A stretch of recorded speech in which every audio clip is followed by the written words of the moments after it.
Hello friends, क्या आप भी जो लोग कहते हैं वो नहीं करते हैं और जो लोग नहीं कहते हैं वो डेफिनेटली करते हैं? क्या आपको भी भीड़ की बातों में आना पसंद नहीं है?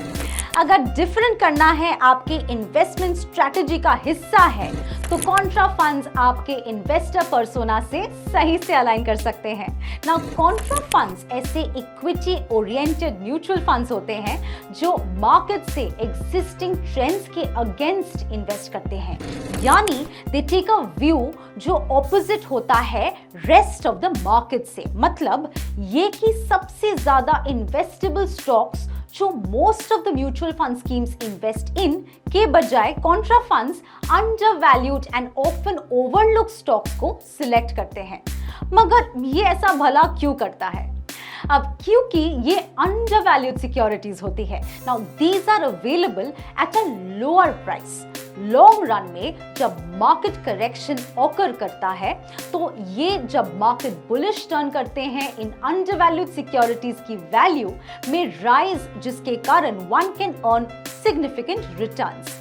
चलिए देखते हैं कि कॉन्ट्रा फंड्स के की features. Primarily equity oriented funds. SEBI Contra funds को एटलीस्ट 65% ऑफ देयर एसेट्स को equity and equity linked securities में इन्वेस्ट करने का ऑर्डर देता है। Risk profile.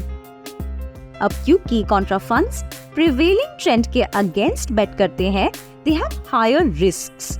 Inherent hedging.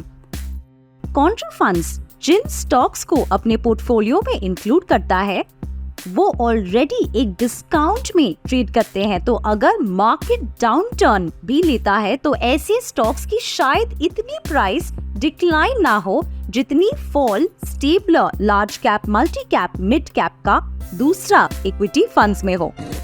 ये हेल्प करता है आपके इन्वेस्टमेंट्स को डाइवर्सिफाई करने में, स्पेशली तब जब ये कंबाइन किया गया हो ज्यादा कन्वेंशनल इन्वेस्टमेंट ऑप्शंस के साथ। नाउ इनके बहुत कम इन्वेस्टमेंट रिक्वायरमेंट्स भी होते हैं, जिसके कारण आप कॉन्ट्रा फंड्स के एसआईपी इजीली स्टार्ट कर सकते हैं।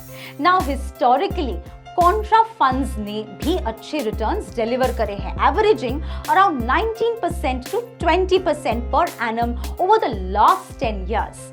मगर कॉन्ट्रा फंड्स में इन्वेस्ट करने से पहले आपको taxation on capital gains from these kind of funds भी समझना बहुत जरूरी है।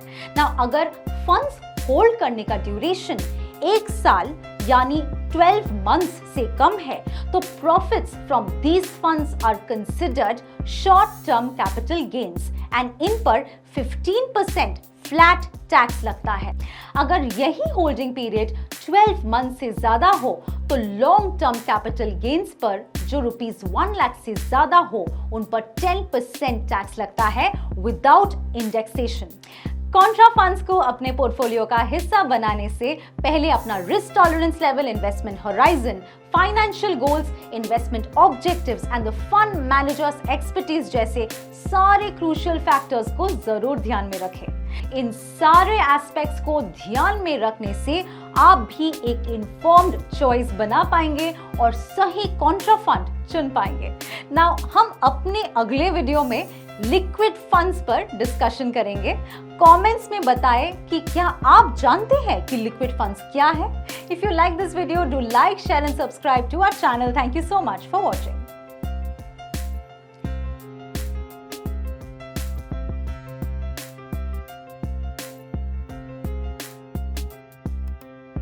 Mutual fund investments are subject to market risks.